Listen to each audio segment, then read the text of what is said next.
ఎన్ని రోజుల్లో మనం నియోజకవర్గంలో అందుబాటులో ఉండాలి, అలాగే ప్రభుత్వానికి సంబంధించి సమస్యలకు సంబంధించి ప్రజలకి ఎంతంత ఏ అవసరాలు ఉంటే మనం ఎలా అనుసంధానం చేసుకోవాలి మిగతా మన ఎన్డీఏ పార్ట్నర్స్ తోటి. అలాగే కేంద్రంలో ఇప్పుడు మనకి చాలా చోట్ల మన నియోజకవర్గాల్లో బ్రిడ్జ్ ఒక్కోసారి ఓవర్ బ్రిడ్జెస్ కానీ ఇవన్నీ కేంద్ర పరిధిలో ఉంటాయి. అవన్నీ మీరు చేయాల్సిందంటే మన నియోజకవర్గపు సమస్యలు ప్రాధాన్యత అంటే యాజ్ పర్ ప్లీజ్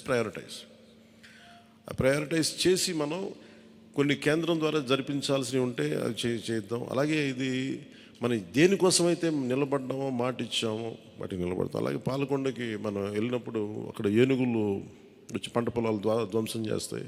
ప్రతి చిన్న చిన్న సమస్య, అలాగే irrigation projects, minor irrigation projects వీటికి చాలా తక్కువ నిధులతోటి 20-25 కోట్లతో అయిపోయే పనులు చాలా ఉన్నాయి.